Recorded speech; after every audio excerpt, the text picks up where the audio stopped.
नुकत्याच संपलेल्या नागपूरच्या अधिवेशनामध्ये मराठा आरक्षणासंदर्भात जी गंभीर चर्चा सर्वपक्षीय आमदारांनी केली तिला उत्तर देताना राज्याचे मुख्यमंत्री एकनाथराव शिंदे साहेब यांनी न्यायमूर्ती संदीप शिंदे ही कमिटीची नेमणूक केल्यानंतर मराठवाड्यामध्ये आणि महाराष्ट्रामध्ये 54 लाख कुणबी नोंदी सापडल्या अशा प्रकारचं वक्तव्य त्या ठिकाणी केलं होतं।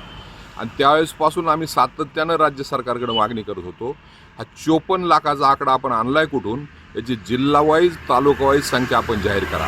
परंतु राज्य सरकार ती संख्या जाहीर करत नव्हतं आणि सातत्यानं माननीय मुख्यमंत्री, दोन्ही उपमुख्यमंत्री गिरीश महाजन असतील, शंभूराजे देसाई असतील किंवा छगन भुजबळ असतील आणि इतर ओबीसी नेते हे मराठ्यांच्या 54 लाख नोंदी मिळाल्या, त्यामुळे मराठ्यांचं कुणबीकरण मोठ्या प्रमाणात होत आहे अशा पद्धतीचा आरोप एकीकडे करत होते। आणि मराठा समाजामध्ये संभ्रमावस्था होती की या 54 लाख नोंदी आल्यात कुठून।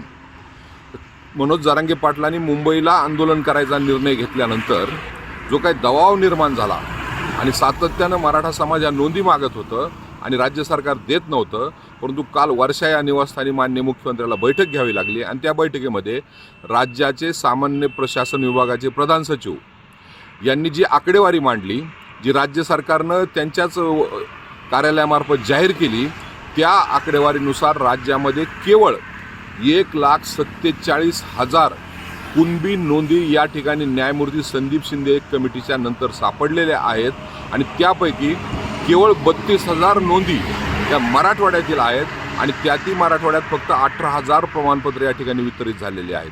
ही वस्तुस्थिती राज्य सरकारच्या सामान्य प्रशासन विभागानंच माननीय मुख्यमंत्र्यांसमोर मांडली आणि सगळी वस्तुस्थिती या ठिकाणी क्लिअर केली।